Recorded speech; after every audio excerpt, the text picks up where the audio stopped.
हाँ जी students, today we are going to discuss about a new topic of organic chemistry that is carb anion। तो बेटा carb anion ਕੀ ਚੀਜ਼ ਹੁੰਦੀ ਆ? carb anion ਜਿੱਦਾਂ ਕਿ ਨਾਮ ਤੋਂ ਹੀ ਪਤਾ ਲੱਗ ਰਿਹਾ ਵਾ, carb here for carbon and anion stands for negative charge। So those organic species in which carbon carries negative charge are called carb anions। Like for example, this is carbon. Carbon always forms 4 bonds. मान लो कि ਉਹਦੇ 3 bonds बने हुए ਆ, ठीक है। और चौथे बॉन्ड की जगह ਤੇ कार्बन के उपर नैगेटिव चार्ज है। इत्थे नैगेटिव चार्ज का मतलब होएगा 2 electron, an electron pair. This type of species is called carbanion. तो इत्थे कुछ भी हो सकता, there can be 3 hydrogens, there can be some alkyl group attach to carbon, इस तरीके नाल भी हो सकता। तो कार्बन के नाल जिहड़े 3 बॉन्ड्स बने आ वो किसी भी होर एटम के या होर ग्रुप ऑफ एटम्स के बने हो सकते हैं, ठीक है बेटा। इनू असी कार्ब एनायन बोलते हैं। हुणे कार्बन के नाल जिहड़े 3 बॉन्ड्स बने आ वो कार्बन के बॉन्ड्स किहदे नाल बने हुए आ उहदे ते डिपेंड करके ही, depending upon that thing we have basically 4 categories of carbanions. तो कार्बन आयंस जिहड़े बेटा उन्होंने असीं 4 टाइप्स दे विच डिवाइड कर दिंदे बेसिकली। तो किहड़े 4 टाइप्स दे विच डिवाइड करते कार्बन आयंस नूं? Methyl carb anion, then is primary carb anion, then is secondary carb anion, and last is tertiary carb anion।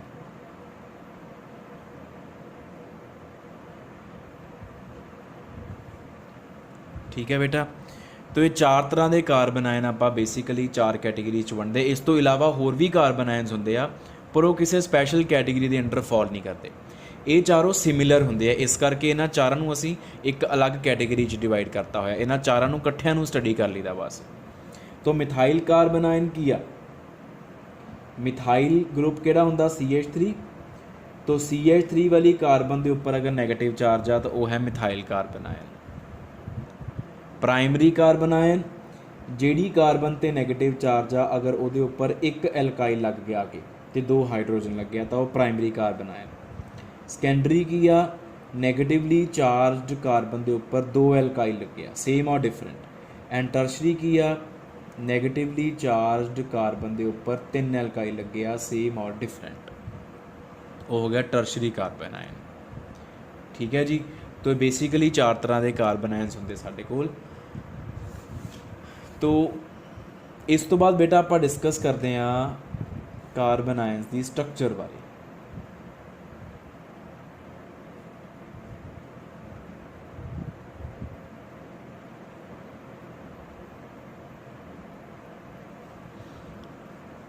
हुण देखो कार्बन की ग्राउंड स्टेट कॉन्फिगरेशन है 2s2 2p2, ठीक है जी। Carbon is carrying negative charge, तो C negative की ground state configuration की हो जाएगी? फिर एक इलैक्ट्रॉन उन्हें गेन कर लिया, 2p3, ठीक है। हुण जिहड़ी नैगेटिवली चार्ज कार्बन आ, तुसी कोई भी देख लो, इन्नी एग्जाम्पल तुहाडे सामने लिखियां, हर एक च कार्बन के 3 बॉन्ड्स बने आ। तो 3 बॉन्ड्स बनाने के लिए carbon must be having 3 unpaired electrons. तो आ 3 अनपेयर्ड इलैक्ट्रॉन आ गए कार्बन के, जिहदे नाल कार्बन 3 बॉन्ड्स बनाएगी। तो आ जिहड़ा लोन पेयर आ, it will remain as such in non bonding form. ये बॉन्डिंग पार्टिसिपेट नहीं करेगा। 3 बॉन्ड्स तो इन्हां 3 अनपेयर्ड इलैक्ट्रॉन्स तो बन जाएंगे। तो फिर यदा मतलब जे मैं हाइब्रिडाइजेशन करवानी आ C नैगेटिव की बिफोर बॉन्डिंग, तो hybridisation of carbon is sp3। एक s orbital 3 p orbitals participate कर रहे हैं। तो देयरफॉर ज्योमेट्री की होगी अराउंड कार्बन? टेट्राहेड्रल, ठीक है। Geometry around carbon is tetrahedral. तो टैट्राहेड्रल ज्योमैट्री आप इधर ड्रॉ करते हैं। देखो आ कार्बन, 4 पोजीशनस आ, 4 पोजीशनस दे विचों एक position that is taken up by lone pair, ठीक है। बाकी 3 positions they are taken up by the 3 sigma bonds. और कार्बन के उपर किहड़ा चार्ज आ, नैगेटिव चार्ज। आ ज्योमैट्री होएगी टैट्राहेड्रल। कार्ब एनायन, कोई भी कार्बन आयन तुसीं देख लो, कार्बन दे राउंड ज्योमैट्री आही वाली आ गई,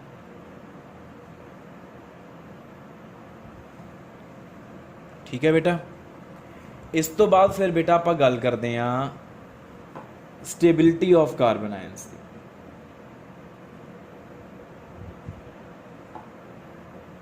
stability of different carb एनायन्स।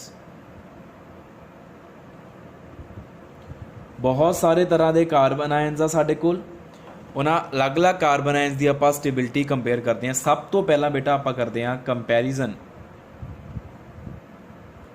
Of methyl,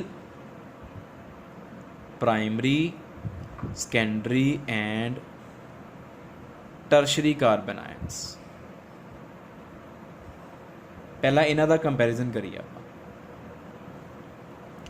methyl, primary, secondary and tertiary. तो इन्हां दा बेटा कंपैरिजन जिहड़ा वा वो आपां कर सकते हैं on the basis of inductive effect, on the basis of plus I effect of alkyl groups।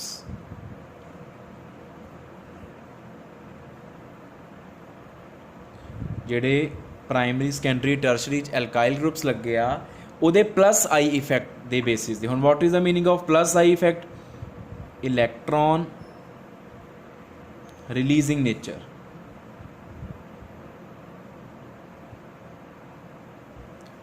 ठीक है। ਜਿਹੜੇ ਐਲਕਾਈਲ ਗਰੁੱਪਸ ਹੁੰਦੇ ਆ ਉਹਨਾਂ ਦੀ ਨੇਚਰ ਕੀ ਆ? Electron releasing. ਜਿੱਥੇ ਵੀ ਤੁਸੀਂ ਉਹਨਾਂ ਨੂੰ ਲਗਾਉਂਦੇ ਆ ਉਹ ਇਲੈਕਟ੍ਰੋਨ ਦੇਣੇ ਸ਼ੁਰੂ ਕਰ ਦਿੰਦੇ ਆ, ਠੀਕ ਹੈ। ਹੁਣ ਜੇ ਆਪਾਂ ਮੰਨ ਲਓ ਮਿਥਾਈਲ ਕਾਰਬਨ ਆਇਨ ਦੀ ਗੱਲ ਕਰੀਏ ਤਾਂ ਮਿਥਾਈਲ ਕਾਰਬਨ ਆਇਨ ਦੇ ਵਿੱਚ ਨੈਗੇਟਿਵਲੀ ਚਾਰਜਡ ਕਾਰਬਨ ਦੇ ਉੱਪਰ ਕੋਈ ਐਲਕਾਈਲ ਗਰੁੱਪ ਨਹੀਂ ਲੱਗਿਆ ਹੋਇਆ, ਹਾਈਡਰੋਜਨ ਲੱਗਿਆ।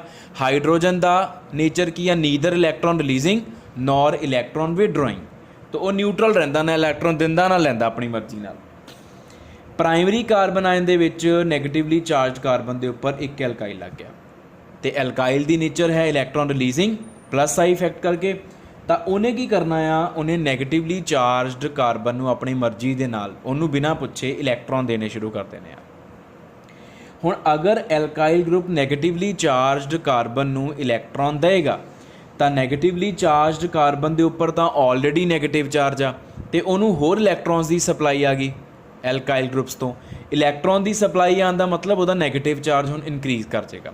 It is already having negative charge due to incoming electrons which are sent by alkyl group, carbon का नैगेटिव चार्ज होर वध जाएगा। And this phenomena is called intensification of charge. जो चार्ज का मैगनीट्यूड एक जगह पर इकट्ठा होना शुरू हो जाए, और जदों भी चार्ज की इंटेंसीफिकेशन होंदी है वी नो कि वो वाली स्पीशीज़ हमेशा अनस्टेबल होनी शुरू हो जाती है। जदों चार्ज फैलदा वा, डिस्पर्स हुंदा वा, उदों स्टेबिलिटी आती है। जदों चार्ज इकट्ठा हुंदा वा उदों अनस्टेबिलिटी आती। चार्ज जिहड़ी मर्जी नेचर का होवे, चाहे पॉजिटिव चाहे नैगेटिव। हुण इहदे च लगे आ 2 एल्काइल, तो 2 एल्काइल मिल के इलैक्ट्रॉन भेजणगे, कार्बन के उपर नैगेटिव चार्ज की इंटेंसीफिकेशन होर ज़्यादा होगी। और इहदे च लगे होए आ 3 एल्काइल, तीनों एल्काइल मिल के नैगेटिवली चार्ज कार्बन का नैगेटिव चार्ज होर ज़्यादा इंटेंसीफाई कर देंगे, तो होर ज़्यादा अनस्टेबल हो गया सिस्टम जिहड़ा आ, ठीक है। तो उहदे नाल की होया कि tertiary carbon ion becomes least stable, क्योंकि उहदे च चार्ज की इंटेंसीफिकेशन सब तो ज़्यादा 3 डिग्री सब तो घट स्टेबल, सेकेंडरी उस तो ज़्यादा, प्राइमरी उस तो ज़्यादा, तो methyl carbon ion is the most stable carbon ion out of all these 4 types।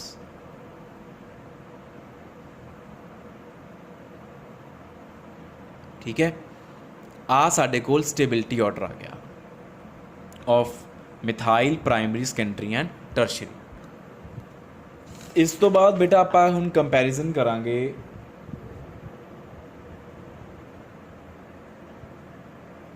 Comparison of stability of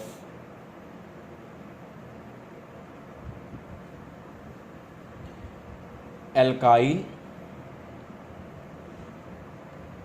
alkynyl and alkynyl carbanion. Alkyl, alkynyl and alkynyl carbanions. Alkyl किसी भी alkyl group की carbon के उपर अगर असी negative charge ले आइए, आ देखो दिस इज एल्काइल कार्बनाइन, ठीक है। दूसरा है एल्कीनाइल। एल्कीनाइल मीन्स ईन मतलब डबल बॉन्ड, अगर डबल बॉन्ड वाली कार्बन के उपर नैगेटिव चार्ज आ गया, say R CH double bond CH ये उपर negative charge, this is alkenyl carbanion. And third is alkynyl. Alkyne yne मतलब ट्रिपल बॉन्ड, जो ट्रिपल बॉन्ड वाली कार्बन के उपर नैगेटिव चार्ज आ जाए।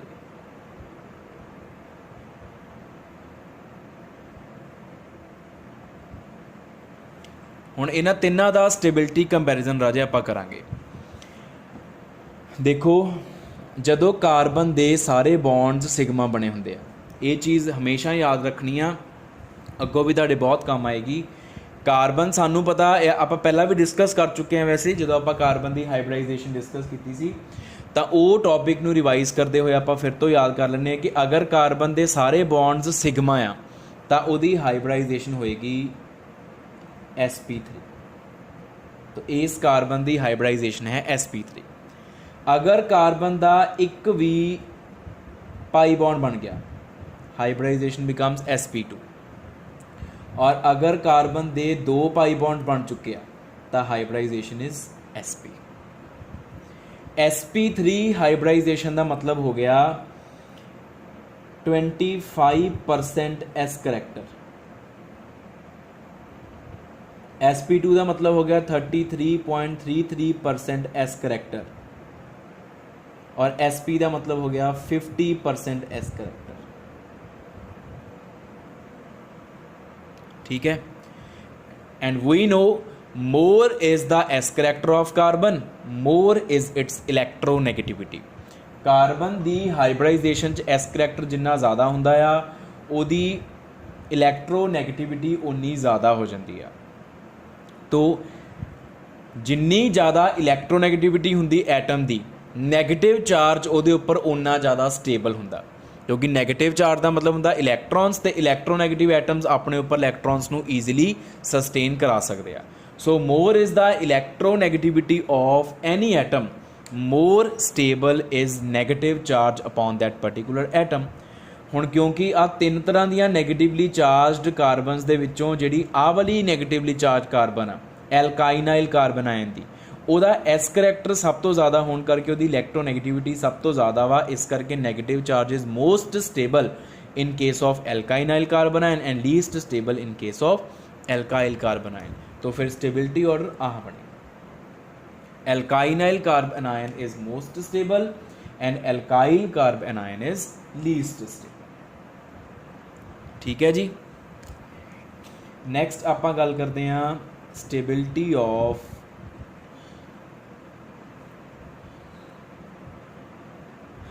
Vinyl and phenyl कार्बनाइन्स।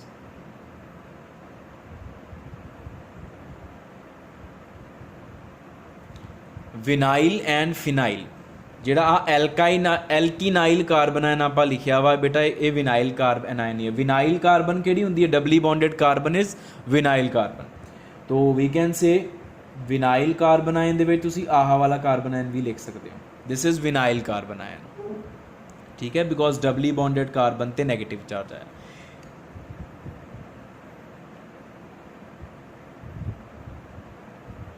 तो जे आपां फिनाइल कार्बनाइन लिखिए तो वह की होएगा? फिनाइल कार्बनाइन इज बेंजीन की किसी एक कार्बन नूं नैगेटिव चार्ज देना, this is phenyl carbanion.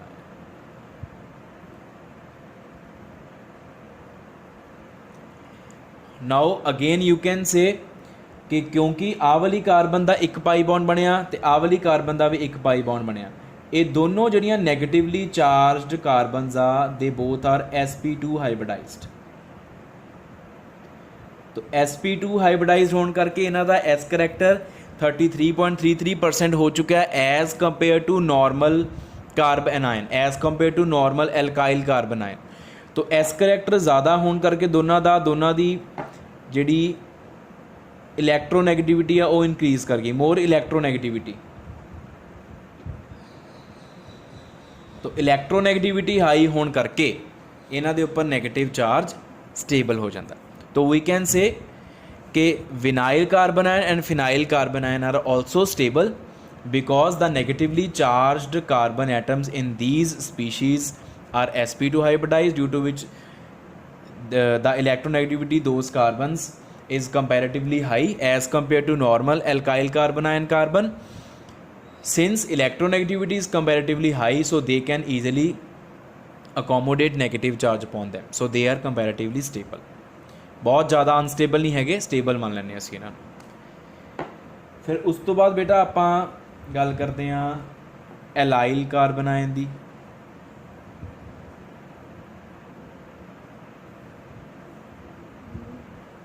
Allyl carbon केड़ी हुंदी आ, डबली बॉन्डेड कार्बन तो next carbon is allyl carbon. Say we have R CH double bond CH single bond CH2, this is allyl carbanion, double bond वाली तो next वाली carbon. Now this is very stable. हुण देखा जाए तो असीं उस तरीके नाल सोचीए तो आ कार्बन की तो sp3 हाइब्रिडाइजेशन आ, ये एस करैक्टर का बहुत घट आ, ये इलैक्ट्रोनैगेटिविटी भी इन्नी ज़्यादा नहीं हैगी, ये उपर नैगेटिव चार्ज कितना स्टेबल हो सकता वा।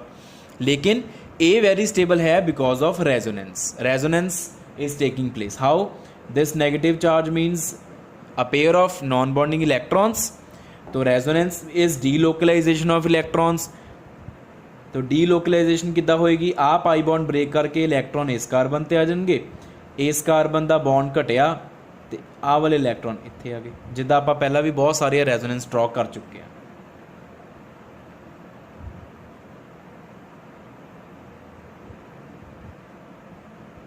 आ चीज़ बन गई। तो due to this delocalization of pi electrons, और you can say delocalization of this non bonding electron pair which is called resonance, this allyl carbon ion is a stable species. Next we can consider the stability of acetaldehyde carbon ion.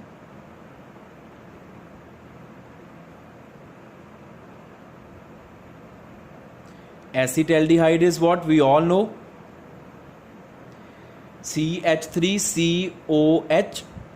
तो जी ये alpha carbon है तो negative charge आया हुआ, उस तो hydrogen कढ़िया हुआ वा, this is acetaldehyde carbon ion, acetaldehyde तो बनया हुआ। और जिहड़ा ए कार्बन है ना, this is also very stable. Why this is very stable, क्योंकि ये भी रेजोनेंस एग्जिस्ट करेगी। How this pair will be shifted here and this pi bond will break and electrons will be taken up by oxygen। आ चीज़ आ गई। तो because of existence of this resonance acetaldehyde carbon ion is very stable। जेड़ा ये acetaldehyde carbon ion है बेटा, इनू enolate anion भी कह दिंदे आ। This is also called enolate anion. Carbonyl group जिहड़ा हुंदा ना, दिस इज कार्बोनिल ग्रुप, ये नैक्सट वाली कार्बन अगर उत्ते नैगेटिव चार्ज आ तो उन्होंने इनोलेट एनायन ही बोल रहा सी। जे आप जनरल गल करिए ना, जनरल इनोलेट एनायन की हुंदा वा, आ हुंदा इनोलेट एनायन जनरल, चाहे इत्थे आर भी ना लगाओ।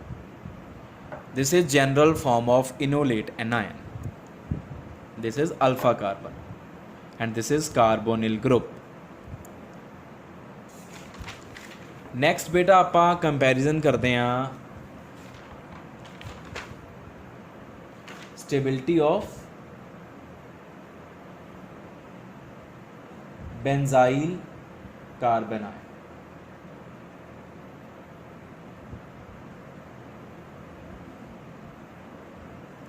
Benzyl carbon ion is benzyl group, we have already discussed. Not benzene ਦੇ ਉੱਪਰ negative charge, it is phenyl. Benzyl is this. Benzene ਦੇ ਉੱਪਰ CH2, ਉਹਦੇ ਉੱਪਰ negative charge.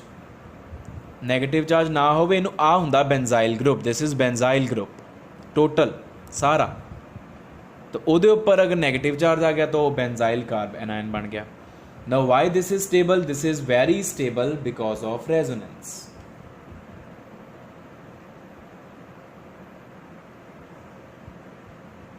ਇਹਦੇ ਵਿੱਚ ਵੀ delocalization conjugation ਜਿਹੜੀ ਆ non bonding pair ਦੀ pi bonds ਦੇ ਨਾਲ ਹੋ ਜਾਂਦੀ ਆ, ਤੇ resonance, ਇਸ resonance ਦੇ ਕਰਕੇ ਹੀ ਇਹਦੀ high stability ਆ. resonance ਕਿੱਦਾਂ ਸਟਾਰਟ ਹੋਣੀ ਆ? ਸੇਮ ਉਸੇ ਤਰੀਕੇ ਦੇ ਨਾਲ ਆ ਨੈਗੇਟਿਵ ਚਾਰਜ ਇਸ ਬੌਂਡ ਦੇ ਉੱਪਰ ਆ ਗਿਆ, ਆ ਪਾਈ ਬੌਂਡ ਵਾਲੇ ਇਲੈਕਟ੍ਰੋਨ ਨੈਕਸਟ ਕਾਰਬਨ ਤੇ ਚਲੇ ਗਏ. ਇਹਨੂੰ ਅਗਰ ਆਪਾਂ ਦੇਸੀ ਭਾਸ਼ਾ 'ਚ ਕਿੱਦਾਂ ਸ਼ੁਰੂ ਕਰਨਾ, ਮੈਂ ਆਲਰੇਡੀ ਰੈਜ਼ੋਨੈਂਸ ਇਫੈਕਟ ਦੇ ਵਿੱਚ ਤੁਹਾਨੂੰ ਇਹ ਡਿਸਕਸ ਕਰ ਚੁੱਕਿਆ ਹਾਂ. तो ਇੱਥੇ ਆ ਗਿਆ ਡਬਲ ਬੌਂਡ CH2, ਇੱਥੇ ਆ ਗਿਆ ਨੈਗੇਟਿਵ ਚਾਰਜ, ਐਂਡ ਫਰਦਰ ਤੁਸੀਂ ਇਹ ਰੈਜ਼ੋਨੈਂਸ ਨੂੰ ਕੰਪਲੀਟ ਕਰ ਸਕਦੇ ਹੋ. ਠੀਕ ਹੈ, ਕਿੱਦਾਂ ਕਰ ਸਕਦੇ ਹੋ? ਆ ਨੈਗੇਟਿਵ ਚਾਰਜ ਆ ਗਿਆ ਇਸ ਬੌਂਡ ਦੇ ਉੱਪਰ, ਆ ਬੌਂਡ ਟੁੱਟ ਕੇ ਆ ਗਿਆ ਨੈਕਸਟ ਕਾਰਬਨ ਦੇ ਕੋਲ, ਦੋਨੋਂ ਇਲੈਕਟ੍ਰੋਨ ਚਲੇ ਗਏ. ਇਸ ਤਰੀਕੇ ਦੇ ਨਾਲ ਤੁਸੀਂ ਇਹਨੂੰ ਅੱਗੋਂ ਫਰਦਰ ਸਟਰਕਚਰਸ ਬਣਾ ਸਕਦੇ ਹੋ. ਸੋ ਦਿਸ ਇਜ਼ ਵੈਰੀ ਸਟੇਬਲ. ਔਰ ਇਸੇ ਰੈਜ਼ੋਨੈਂਸ ਦੇ ਕਰਕੇ ਹੀ ਆ ਜਿਹੜੀ ਨੈਗੇਟਿਵਲੀ ਚਾਰਜਡ ਕਾਰਬਨ ਆ ਇਹਦੇ ਉੱਪਰ ਜਿੰਨੀਆਂ ਬੈਂਜ਼ੀਨ ਰਿੰਗ ਲੱਗੀਆਂ ਹੋਣਗੀਆਂ ਓਨੀ ਜ਼ਿਆਦਾ ਸਟੇਬਲ ਕਾਰਬਨ ਆਇਨ ਹੋਏਗਾ. More is the number of phenyl rings, benzene rings attached to negatively charged carbon, more will be the stability of that particular carbanion. ਜਿੱਦਾਂ ਆ ਹੋ ਗਿਆ ਬੈਂਜ਼ਾਈਲ ਕਾਰਬਨ ਆਇਨ, ਔਰ ਅਗਰ ਤੁਸੀਂ ਇਹਦਾ ਨੇਮ ਲਿਖਣਾ ਵਾ ਤਾਂ ਇਹਨੂੰ ਤੁਸੀਂ ਫਿਨਾਈਲ ਮਿਥਾਈਲ ਕਾਰਬਨ ਆਇਨ ਵੀ ਕਹਿ ਸਕਦੇ ਹੋ. ठीक है, this is also called phenyl methyl carbon ion. अगर तुसी लिखना होवे diphenyl methyl carbon ion, then it will be methyl carbon ion is CH3 negative, ਉਹਦੀਆਂ 2 ਹਾਈਡਰੋਜਨ ਦੀ ਜਗ੍ਹਾ ਤੇ 2 ਫਿਨਾइल ਰਿੰਗਸ ਲਗਾ ਦੇਣੀਆਂ.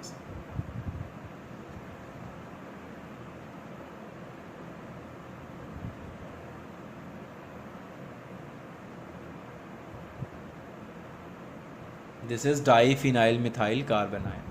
And if we want to write triphenyl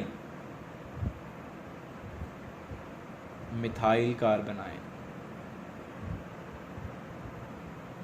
then it will be methyl दियाँ तीनों हाइड्रोजन की जगह ते 3 फिनाइल रिंग्स आ गई.